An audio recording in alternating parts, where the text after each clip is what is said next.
Le peuple autochtone et les communautés locales détiennent des droits coutumiers sur plus de 80% de la masse terrestre du continent africain, mais possèdent légalement moins de 10% de cette superficie. Dans un contexte d'accélération de la demande de terres, ressources naturelles et énergie, ces communautés risquent d'être de plus en plus dépossédées de leurs terres et voir leurs droits fondamentaux violés.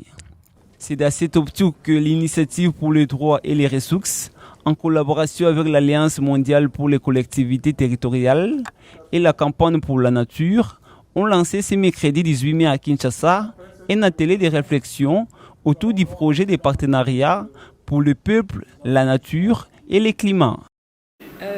Comme le projet l'indique, c'est un projet qui porte sur les peuples, sur le climat et sur la biodiversité. Donc il y a trois aspects importants qui sont là, c'est-à-dire qu'il y a l'accord de Paris qui promouvoit la séquestration de carbone et aussi la lutte contre les changements climatiques. Et donc, en tant que coalition, nous nous sommes dit qu'il est important que dans cet accord, que les questions de droit des peuples autochtones et des communautés locales soient prises en compte. Le lancement de ce projet financé par Bezos F Fund pour une durée de 3 ans permet d'accroître la connaissance des droits fonciers des peuples autochtones, des communautés locales et des peuples africains au sein des communautés dans le bassin du Congo. Ce projet est venu pour renforcer les efforts des autres projets qui sont déjà existants au niveau de la RDC. Alors, nous avons ici en RDC, nous sommes en train d'implémenter le projet PACEDEF. C'est-à-dire c'est un projet d'appui aux communautés dépendantes de la forêt. Bon, nous avons aussi un autre projet qu'on appelle Tchad. C'est un projet qui est venu pour la gestion des terres à base communautaire et des peuples autochtones.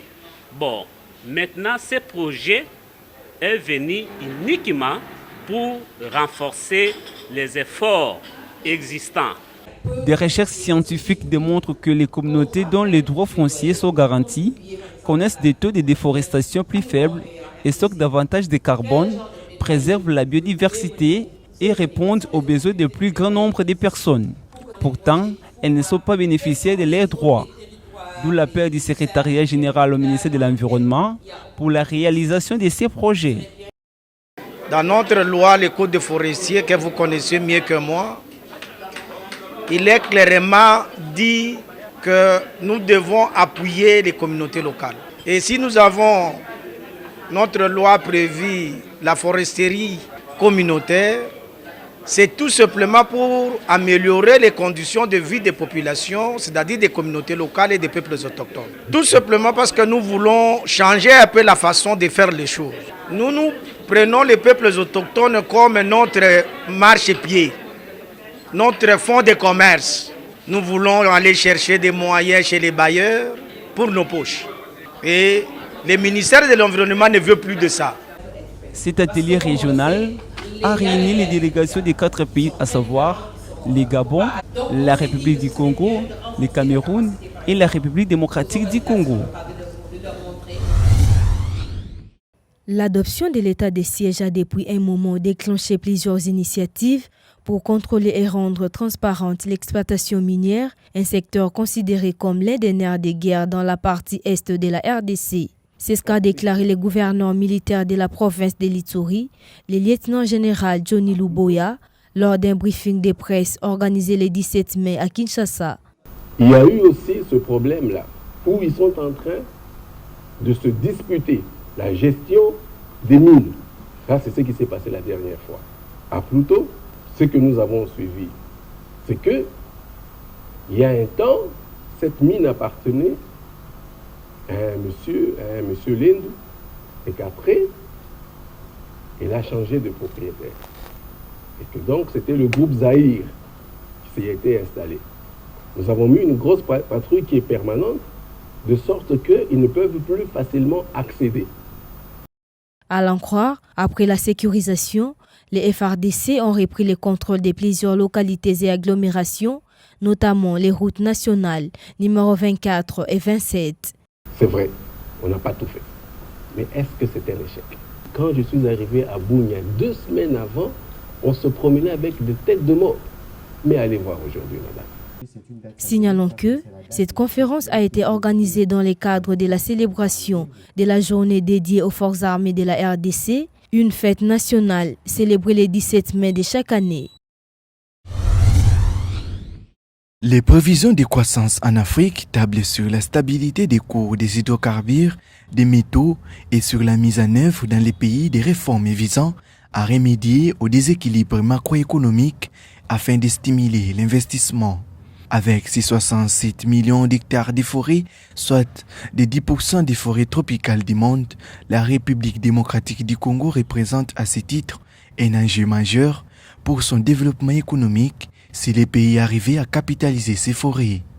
Certains techniciens en sciences et techniques de développement communautaire révèlent qu'aujourd'hui, l'exploitation des ressources naturelles et l'utilisation des terres congolaises sont la voie par excellence pour déterminer la trajectoire de développement de la RDC.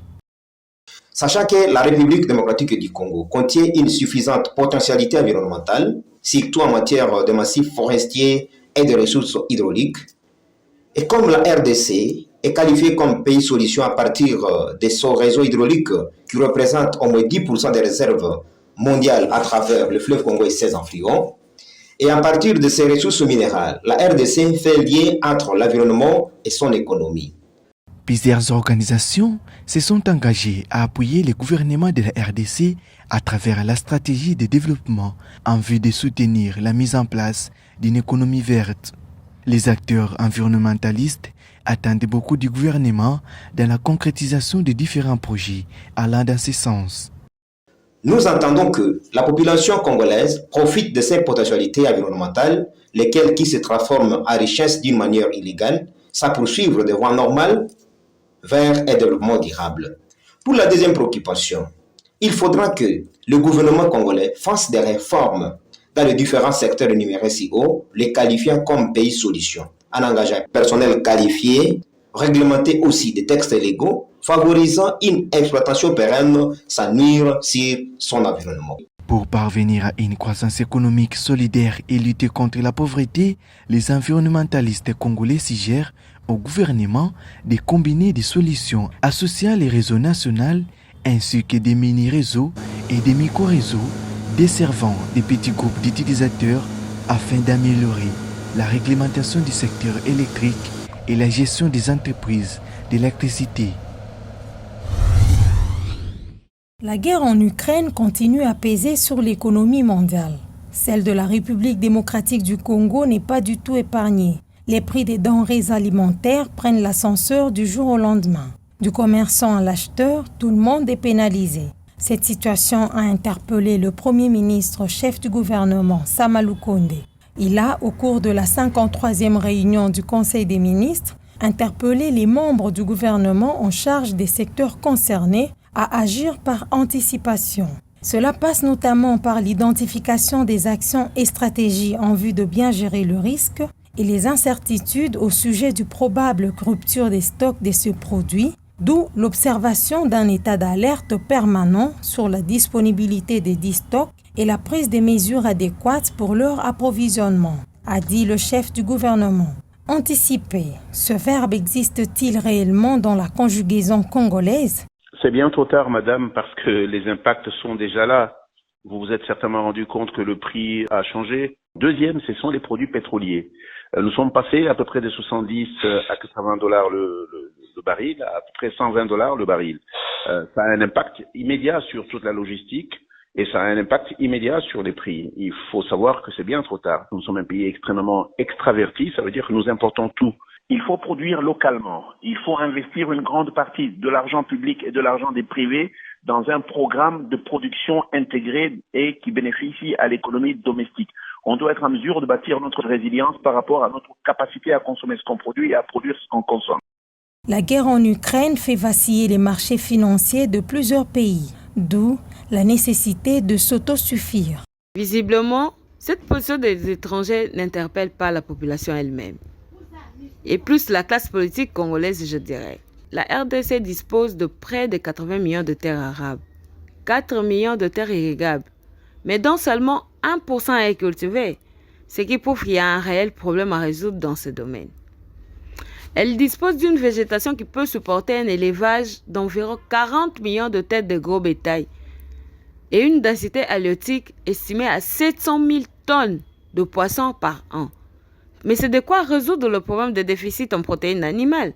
Avec ses potentiels, la RDC est capable de nourrir environ 2 milliards de personnes au monde. Mais malheureusement, elle recourt encore aux importations pour chercher à couvrir son déficit alimentaire. La Russie et l'Ukraine occupent les places de choix dans la production de plusieurs produits, notamment ceux de première nécessité, et alimentent plusieurs pays sur le plan mondial. Il est grand temps que la RDC se prenne en charge. Selon les informations fournies par la Banque mondiale, la migration climatique en Afrique pourrait atteindre jusqu'à 1 million de personnes au Sénégal d'ici 2050.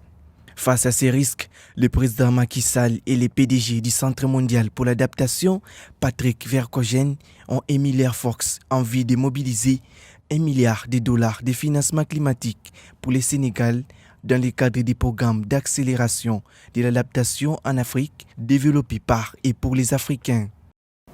Une stratégie nationale de mobilisation du financement climat et un plan national d'adaptation couvrant 10 secteurs est en cours d'élaboration. Toutes ces actions s'inscrivent sur une démarche logique visant à renforcer les capacités du pays dans la prise en charge de la question du changement climatique. Au niveau national, un processus a été mis en place devant permettre de mieux bénéficier des mécanismes de financement climatique. Et il est attendu de cette accréditation une mobilisation des ressources du secteur privé. La réunion de haut niveau à Dakar a marqué une étape clé sur la mise en place d'un plan Sénégal émergent. L'Afrique doit exploiter des solutions résilientes au climat rapidement et à grande échelle, mais il est essentiel que les partenaires mondiaux tiennent leurs promesses de Glasgow en matière de financement climatique pour l'Afrique. Une contrainte majeure demeure cependant la problématique du financement qui reste encore difficile à mobiliser en raison de la complexité des mécanismes d'accès au niveau des ressources extérieures et de l'insuffisance d'initiatives au niveau intérieur du pays.